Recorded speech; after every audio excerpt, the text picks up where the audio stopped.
make welcome to the stage Neil Chatterjee.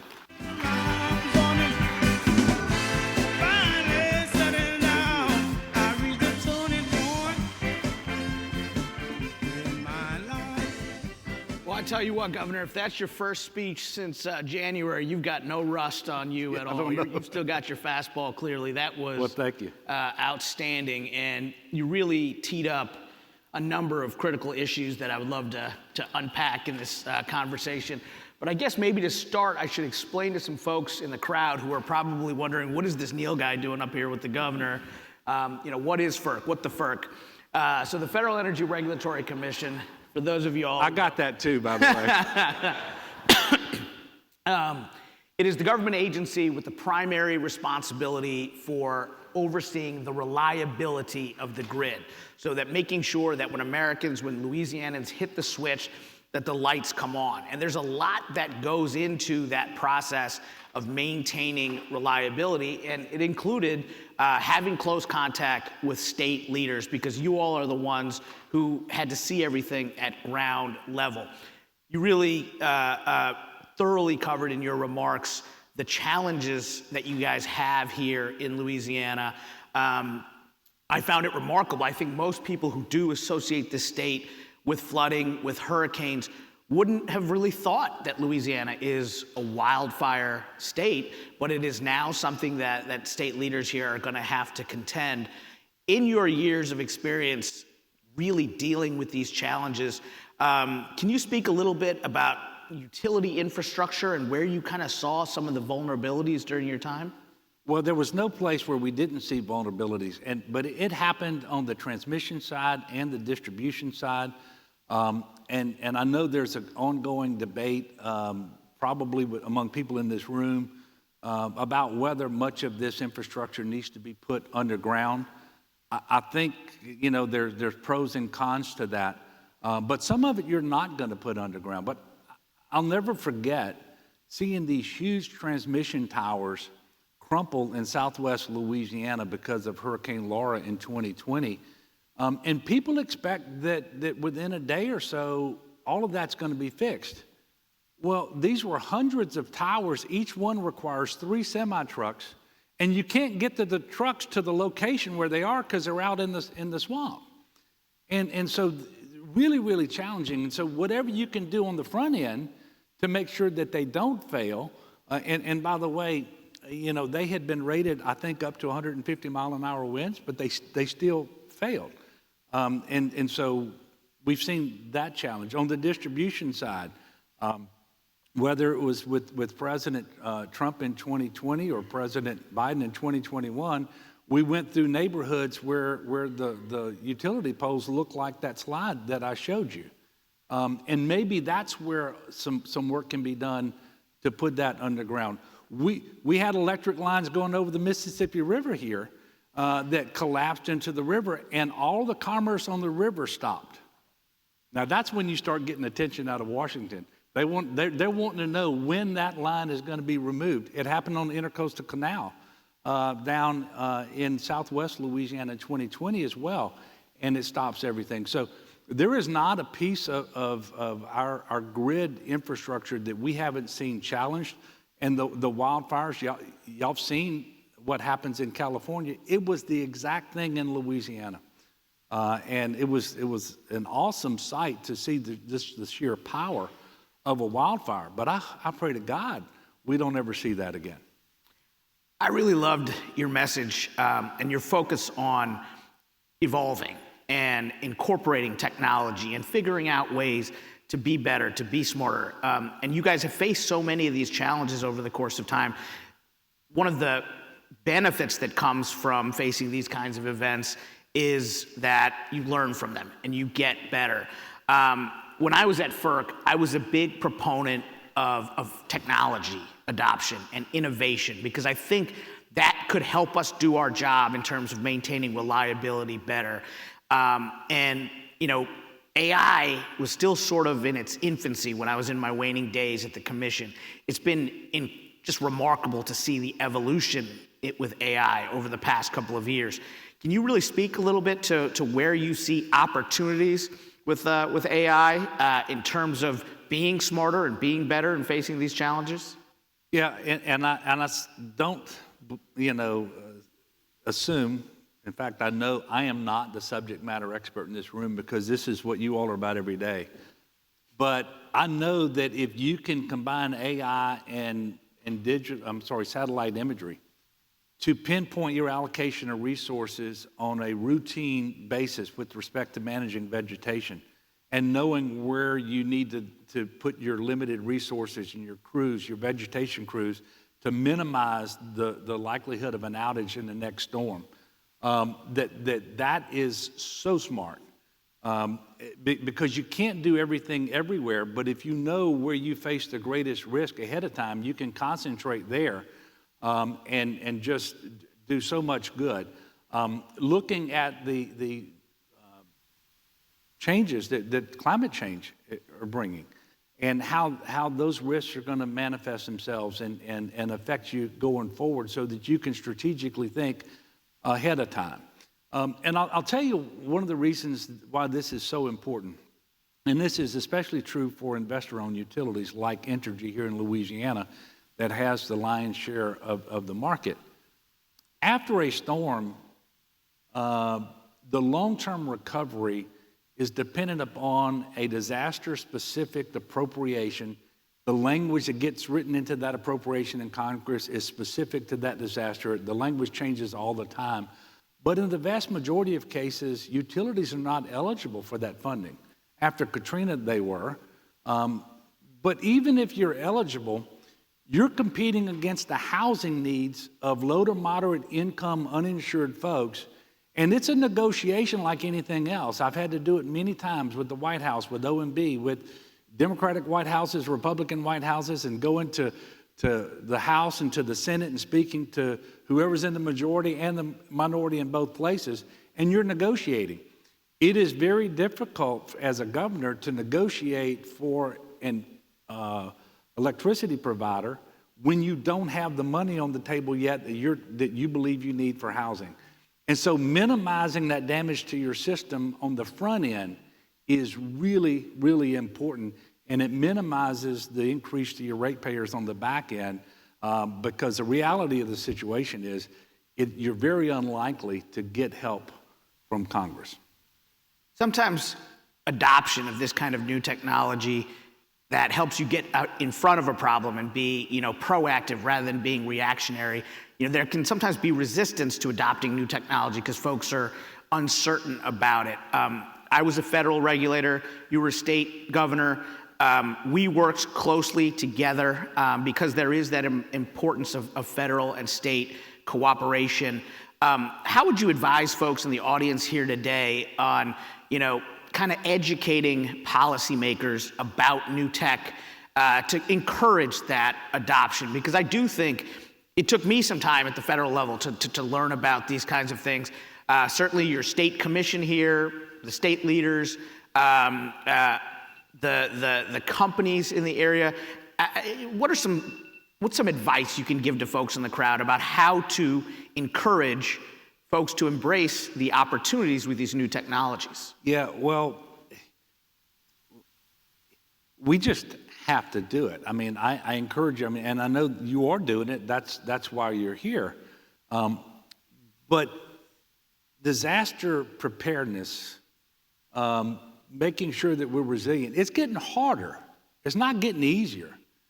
The lessons that we've learned in the past aren't always going to be enough to prepare us and to allow us to quickly respond to and recover from these disasters. And by the way, it isn't just a disaster. There are outages on our grid all the time that aren't related to a natural disaster. But taking advantage of every resource that you have, especially when you know the power, the promise, the potential of artificial intelligence. Now look, I hit a button this morning and it wrote that speech for me. No, I'm joking. But it could have. It could have. That didn't happen. But we know that we face more challenges. They're going to happen more frequently, and they're going to be more severe. So if you've got access to artificial intelligence that can so much faster. And by the way, anything they give you, you're going to check it. You're going to make sure that it makes sense before you actually implement it. But it's just a way of making sure that we're doing everything that we can, because that's part of restoring the trust and with ratepayers, with customers out there. They need to know that you're doing everything that you can do, and that you're going to more often meet their expectations going forward. So I just know it's something that we have to do. We have to do it across the board.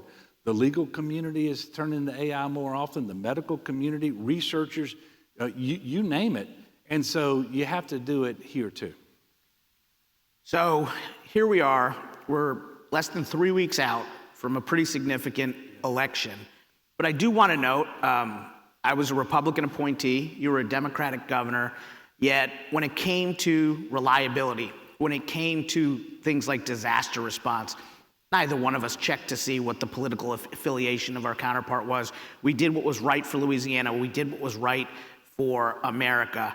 Can you just, and I'm not asking you to make a prediction, but what we're talking about here today, in your time as a Democrat governor in a pretty red state, have you seen folks' views around climate change and extreme weather events kind of evolve? And are Republicans in this state more willing to assess and address the realities of climate change and extreme weather events and wildfires?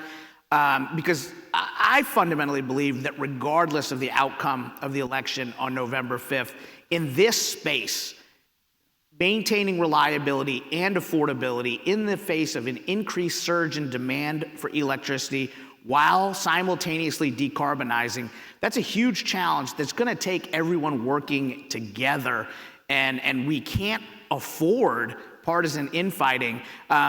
Just kind of, you were really in a unique place being a Democrat governor in a red state. Can you just kind of speak to that and maybe give us an optimistic look about what the world might look like post November 5th? Yeah, well, thank you. First of all, Neil was nice enough when he was chairman of the FERC commission to take my calls, because we always had things going on. FERC doesn't just look at electricity grids. They look at things like LNG exports and we need permits and all that sort of stuff.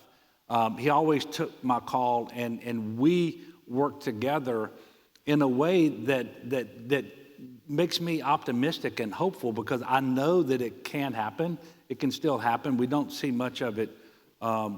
It almost seems like there's not a time for governing anymore. Everything's about the next election. But I do see reason for optimism in Louisiana. I happen to believe climate change is real, and to some degree it's influenced by human behavior. Other people may not agree with that in terms of whether our behavior is causing it or accelerating it or whatever. But they know that it's happening. I mean, y'all, during the first 2 years of COVID, we had 5 hurricanes. 2 of them were the strongest to ever hit Louisiana, and they were followed by drought and wildfires, things we've never seen before. And I know that's a little bit anecdotal, but it happens to match what 95% of the scientists believe is happening. So I think it's real. For those people who may not think it's real, they understand economic development, investment, and job creation. And so if decarbonizing our energy, which, by the way, I support traditional energy too.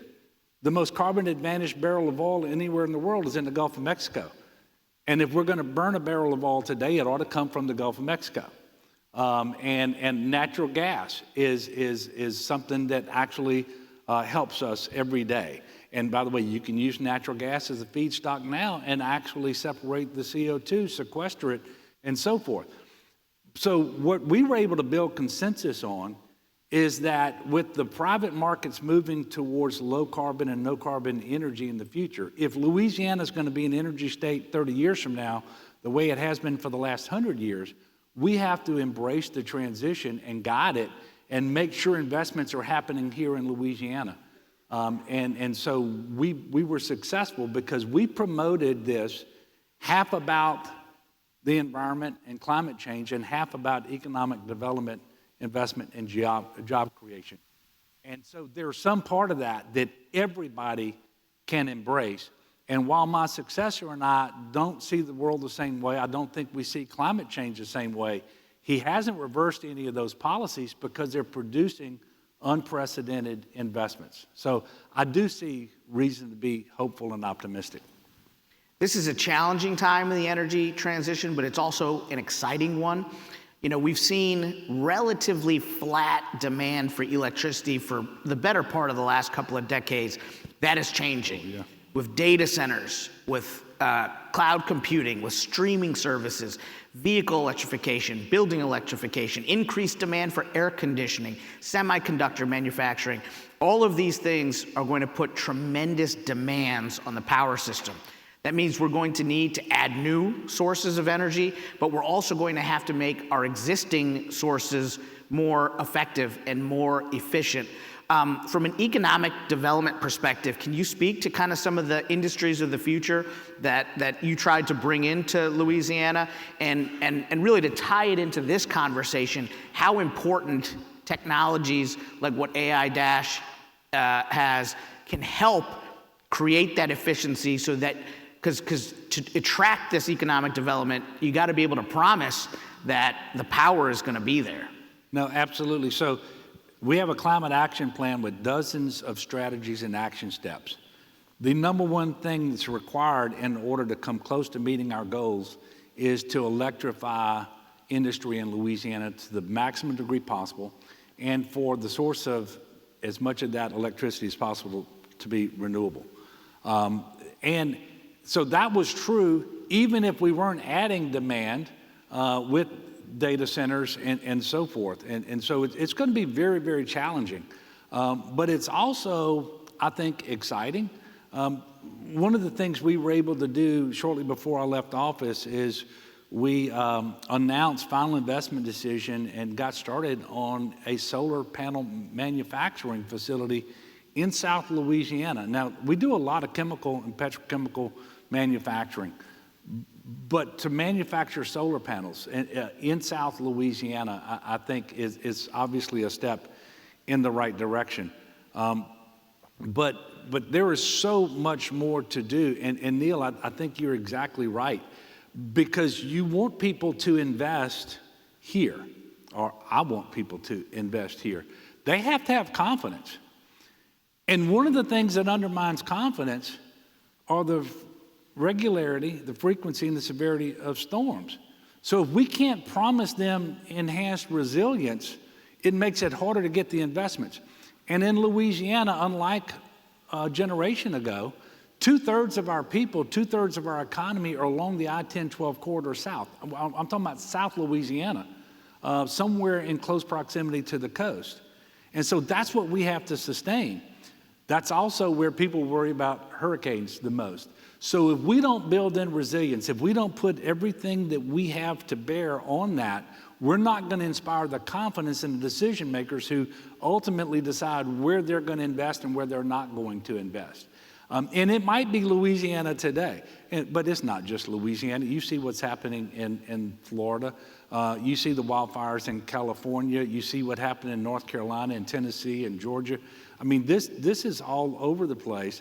And so I really believe that just like we always talk about transportation infrastructure being key to economic growth, workforce being key to economic growth, good predictable tax structure and stability in your business environment, all that sort of stuff.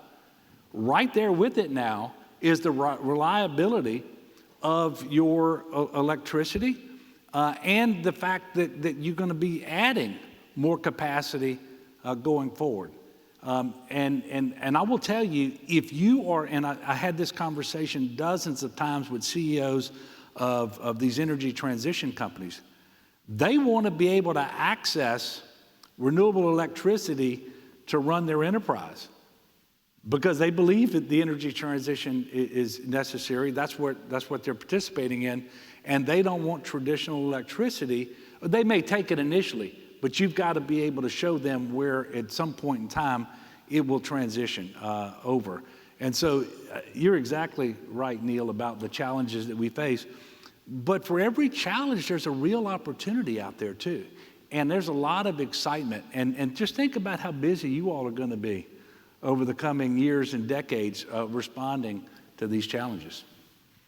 So at core, this gathering here today and tomorrow, it's about exciting new technology. It's about climate tech and the challenges of being posed by climate change and extreme weather and how we get in front of them.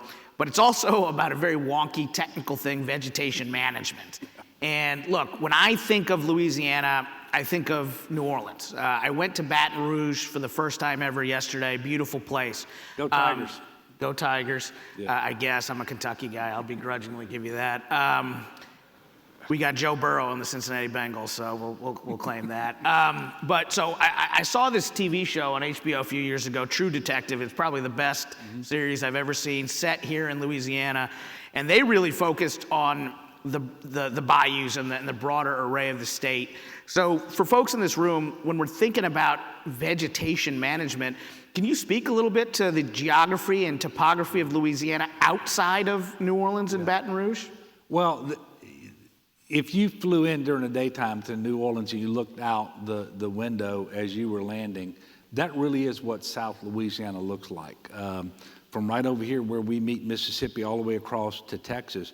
But as you move further north, you're going to see hardwood forest, piney forest. And by the way, we have an awful lot of, that sounds negative, we have a lot of forest land. It's wonderful. And we actually grow trees here faster than they do in the Pacific Northwest. And so if you want your timber industry to be renewable, you got to kind of locate those things where you can actually grow trees the fastest. But much of Louisiana is extremely rural.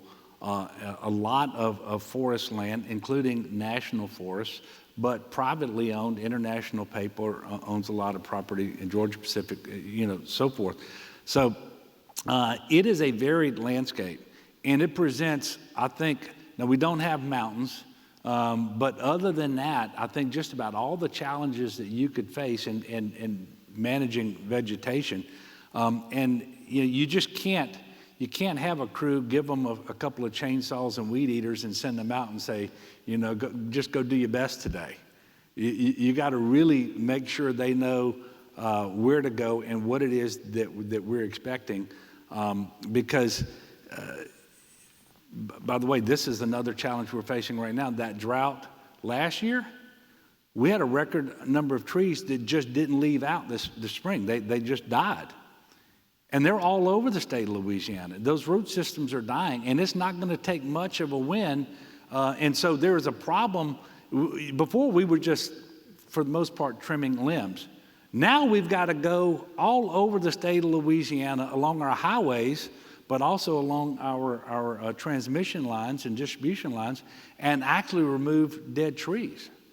And so that's another area where climate change and the work that AI- is doing is going to be able to help as well. So I don't know, for folks in the room, if you've seen True Detective Season 1, I highly recommend it. But it doesn't present Louisiana in its best light, but it is entertaining. It is entertaining. I kept asking my driver, who took me to Baton Rouge yesterday, to make sure we had enough gas and that the tires were inflated, because I did not want to break down in Carcosa. Yeah. As we come to a close here, I mentioned earlier, I'm a native Kentuckian. Can you explain to myself and to folks in the audience, so I consider Kentucky to be the home of bourbon, yet you guys have Sazerac House, you've got Bourbon Street. What is the relationship between Kentucky and Louisiana, particularly vis-a-vis bourbon? And I will note, the first time the governor and I actually met in person was at the Kentucky Derby, right. And he was drinking his bourbon neat. He didn't mix it with all this extra sweet stuff that y'all put in down here. Yeah, so I'm not a big cocktail guy. I happen to drink bourbon, and I drink it straight. But the Bourbon Street, the French Quarter was the first part of the city of New Orleans that was actually developed.